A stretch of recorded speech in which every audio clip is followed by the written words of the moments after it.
First off, thank you all for being here. I very much appreciate it. For me, I'm very excited to be here because this content has been a long time in the making for me. I sold a business to an ASX listed company about 10 years ago, and that gave me the opportunity pleasantly to spend a number of years researching and trying to answer a number of questions that have bothered me for far longer. I've had a number of businesses. Some of them have succeeded, some of them have not. And so they prompted this exercise. I won't read the title to my talk. I will talk briefly to why we're all here, which is a conference on innovation. So we all want to be able to innovate. Innovation promises all kinds of things. I'm a big fan of Norman Borlaug, who invented or bred dwarf wheat and saved millions of people. Literally, there is a better world on the other side of our ability to innovate. Cool stuff, SpaceX, right? I mean, this is phenomenal. Private space flight. If you're into fame and fortune, you know, the world's most valued company, a couple of local friends who just bought $100 million homes right next to each other because they can. And I mean that with tremendous respect, right? They put a lot of money into charity. They do great work. Right? So if we can all innovate better, there is a better world on the other side of it. I disagree with a comment that was made yesterday morning where that was put into question. And not only that, it's happening everywhere. We don't just innovate in companies. I love the Museum of Old and New Art down in Tasmania. It is a fundamentally different way to experience a museum. Nashville or Louisville, Kentucky, Knoxville, Tennessee, two communities in the US that have completely innovated how local government functions. They combine the work of the city with universities, with high schools, with charities, with local companies to do things fundamentally differently, and they have revitalized their communities. Toronto, Canada is another fantastic example, right? Now, we also know it can be done more than once. We have a whole list of companies on the left that have multiple successes.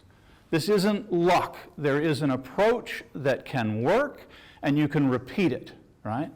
I've got some examples on the right, and I include those because a big part of this view, right, the traditional approach is that we look at the methods these companies use.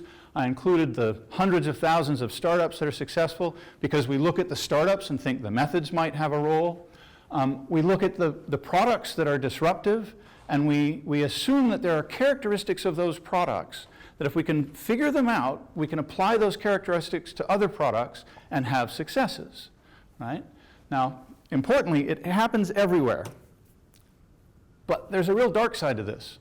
The other reason we're all here, the other reason there's so much research into this, is that our success rate is shocking, right?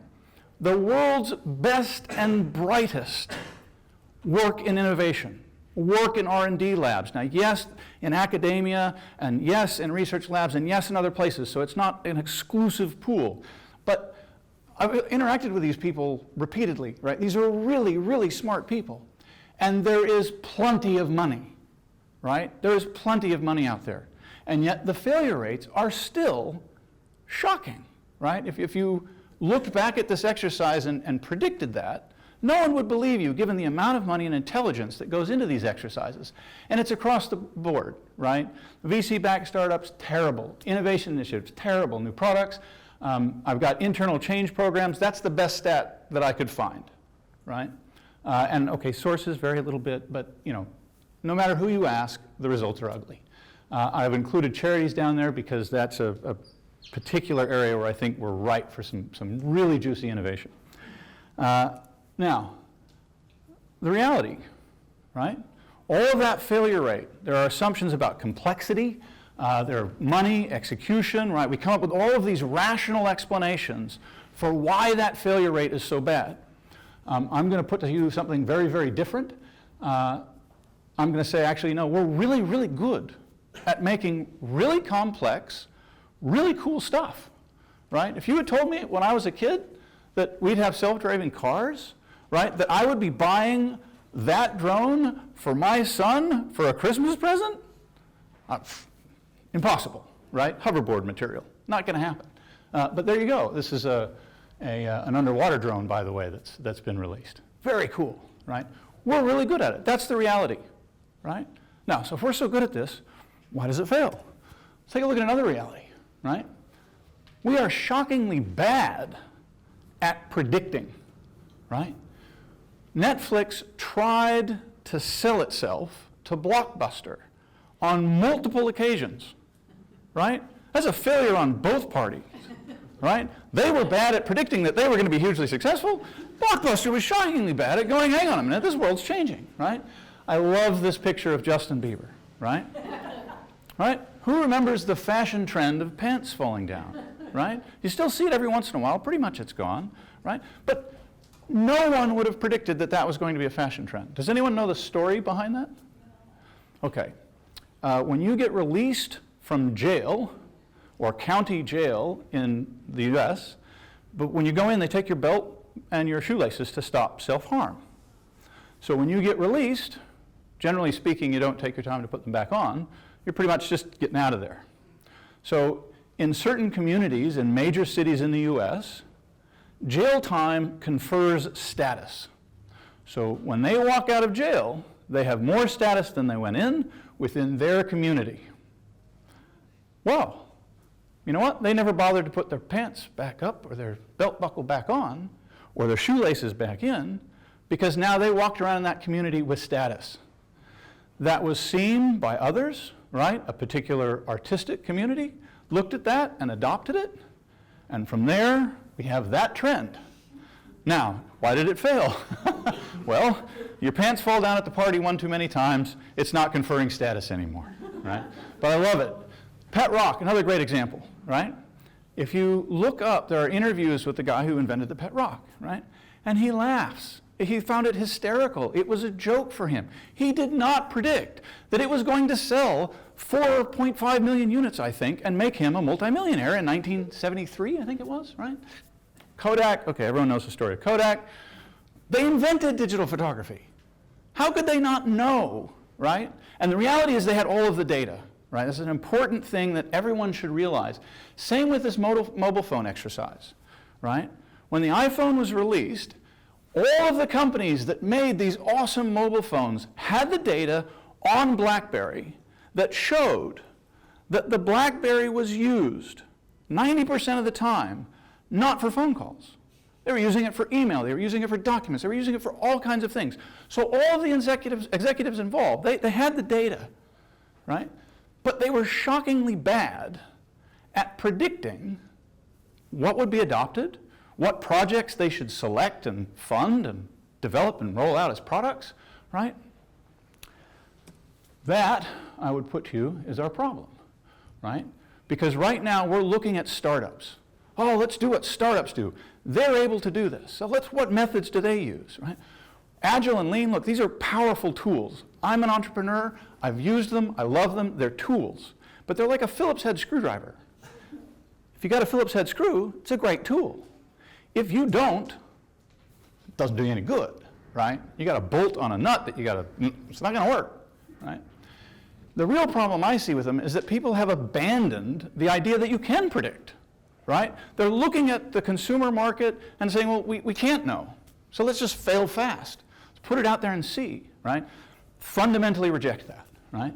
So I'm gonna put to you right now, the answer is not in shared characteristics of the products, right? You can go to any guru you want, any Inc. magazine, Fast Company article, and oh, here are these 10 characteristics, right?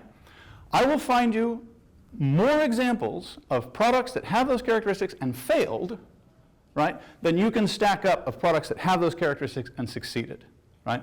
I'll do the same thing for characteristics of companies, right? If you look at Elon Musk's companies, and there are some debates about are they really successful or not, okay, let's set that aside just for a moment, right?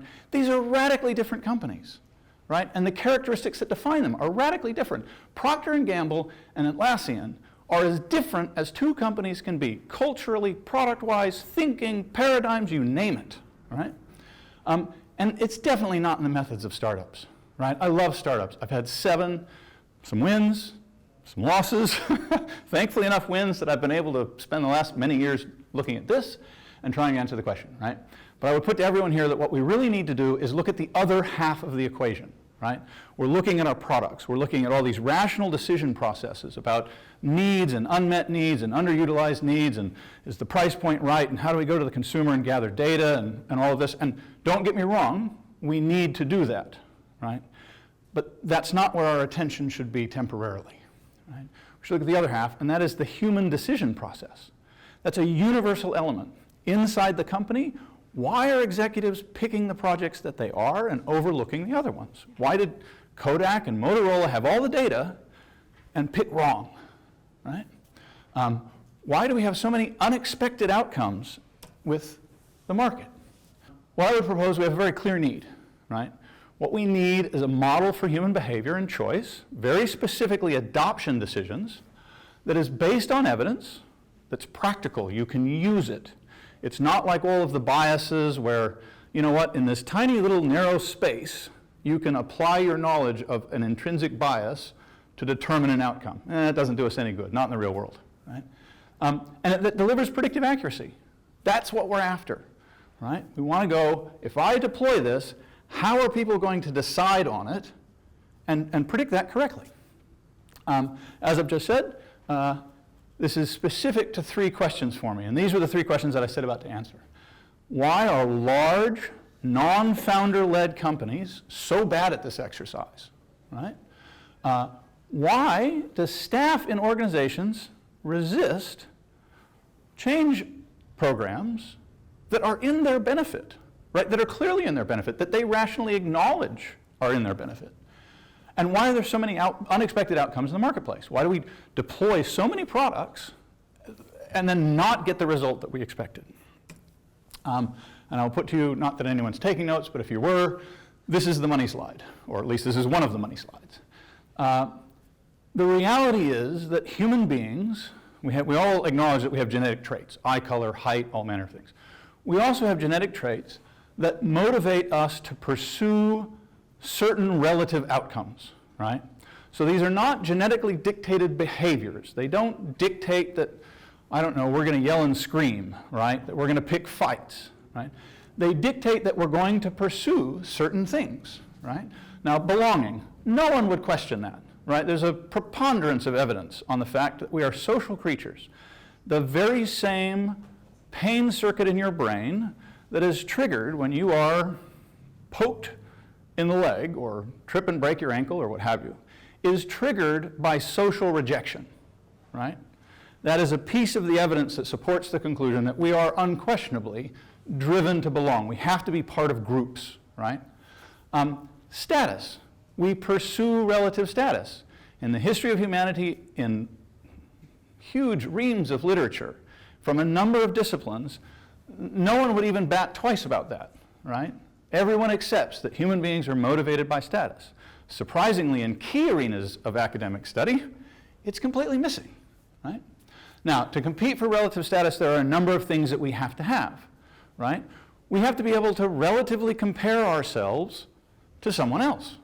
If we can't do that, well, there's no relative comparison, right? There's no status. So we have a physical structure in our brain that allows us to relatively compare things. We also have one for self-identity. You can't compare yourself to someone else unless you have an image of yourself. This is almost certainly contributed through play. So when we play as kids, that's part of our exploration of defining our self-image. Very few would argue with the fact that we have a fight or flight response, right? Pretty well documented. I would put to you right now, put that thought out of your head for a second. It's really posture, submit, fight or flight. No human engagement in the history of humanity have 2 people started off fighting. They always posture first. In the vast majority of instances, somebody submits.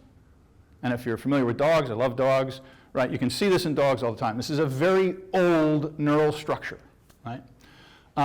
Willingness to challenge. How do you know whether you're going to fight? Submit. Well, it's not universally based on experience. We start off with an ability, or we start off with a preset inclination to challenge others. In some of the literature, it's studied as a dominance trait. In some of the literature, it's defined other ways. But unquestionably, we all have a setting. We have a willingness to challenge others. Novelty, mastery, pretty straightforward. We pursue novelty. We like novel experiences. We seek out patterns of stimuli, whether it's a different food, a different music. We seek out things that satisfy that drive for novelty.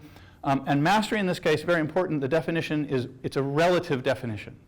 This isn't, I'm the Australian Music Board level 8 in piano, right? Lots of people can have level 8.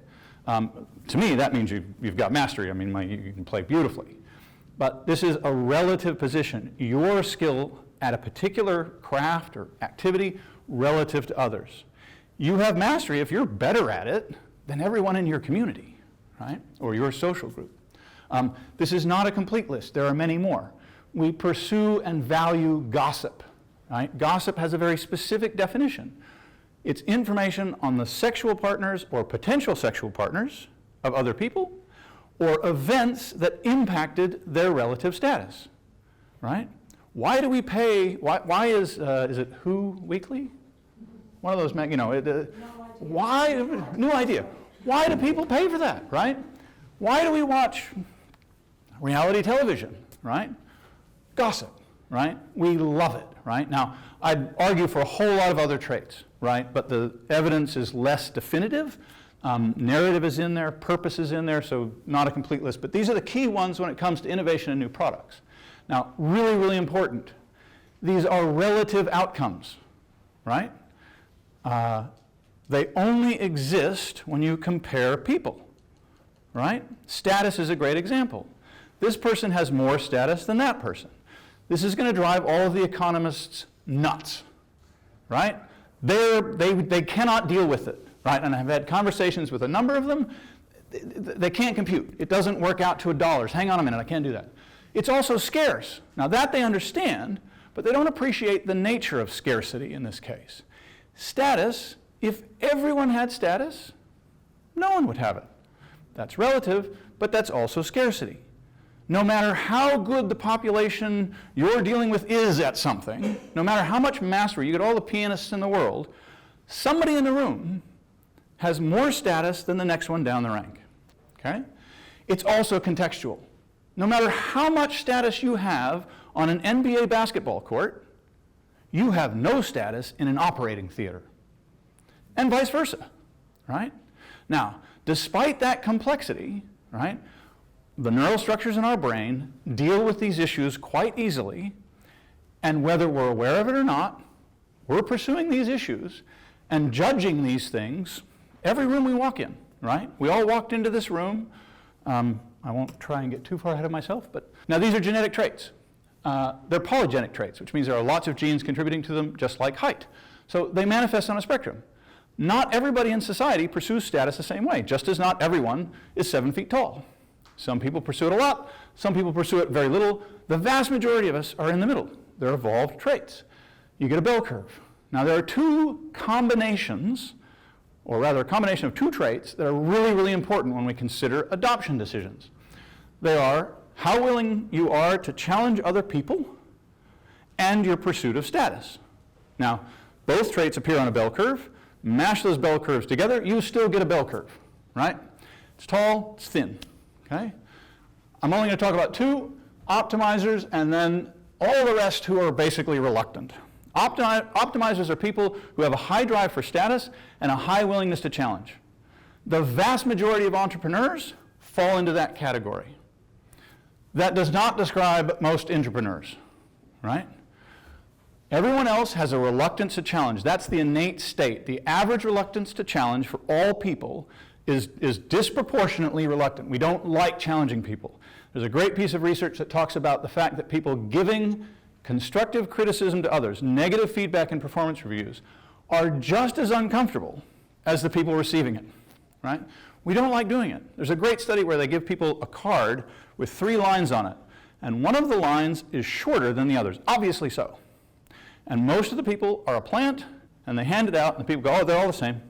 Same length, and then it gets to the actual subject of the experiment, and 70–80% of the time, the subject will go, oh yeah, they're all the same length. Because they don't like challenging others. Now that's hugely important because it makes adoption decisions a social process. We don't like challenging others. Our fight or flight response is triggered not just by physical exercise or physical challenges, but by any idea or product that challenges our self-image, that challenges our basis for status, or the basis of status of the group, which is part of what defines our self-identity. So it's a social process. Why are large companies so bad at innovation? That was one of the questions at the beginning, and how does this theory explain that reality? The longer an organization exists, the larger it gets, the more its population is comprised of the back half of that bell curve, people who are inherently reluctant to challenge, right? Also, large companies don't keep around people like me, right? I go in, I consult, they keep me for a year or two, and then they go, you're causing too much trouble, right? And they're right, and I do it intentionally. Byproduct, though, is the proportion of the population comprised of people willing to challenge falls. Second issue is you have senior executives, right? They don't promote me. I don't become CEO. I cause too many problems. What they do is they promote people who are very likable, who don't challenge, who are very good at the politics, right? Byproduct of this is that you have a senior executive population who is inherently reluctant both to challenge others, to challenge the board, to challenge the people who report to them. You have a senior executive population who has more to lose than they have to gain. If you are the CEO of a Fortune 500 company, where do you go? How do you get more status? You can't. You're as high as you're going to get. If you are a very senior executive in a company like that, it's pretty much the same. The turnover rate, it's not high enough. You hold on to what you got. So you have a lot more to lose from a project that goes wrong, a provocative project that goes wrong, than you have to gain. So you're much less inclined to listen to challenging ideas. And the people below you, they know that. They hear that. Knowing that, they don't want to lose status. They stop sharing those ideas. And that snowballs downhill. So the larger the organization, the longer it's been around, that's what you get. The other two questions. Internal change initiatives. Why so much resistance, right? Why so much unexpected results in the marketplace? And I'll put to you right now, it's because we look at things in a rational way. We look at the economic utility of a decision, because largely that's what we've been taught, and because other people accept it. If you go into a NAB and say, look, economic utility is not the most important thing, and FYI, I'm not saying it in my bubbles. We definitely pursue self-preservation and utility, right? But it's not the only thing. Both of these occur because if you take any product that was wildly successful, the iPod, I love it, right? Economically irrational. It was more expensive. It had fewer features, right? But it smashed all the other MP3 players out there. Why? Because it had novelty, it had utility, it offered status. Its price point meant that when you took it out to the marketplace, everyone knew you spent more than everyone else. There are rules to this, right? And the iPod is one of those examples.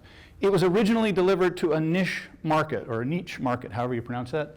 It was only available to Mac users when it first was released, right? To that population, it had even greater value than to the general population.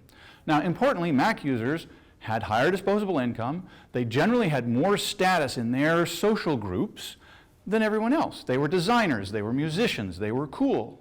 So for a year, the rest of the market got to see people in this little community get status for it, right?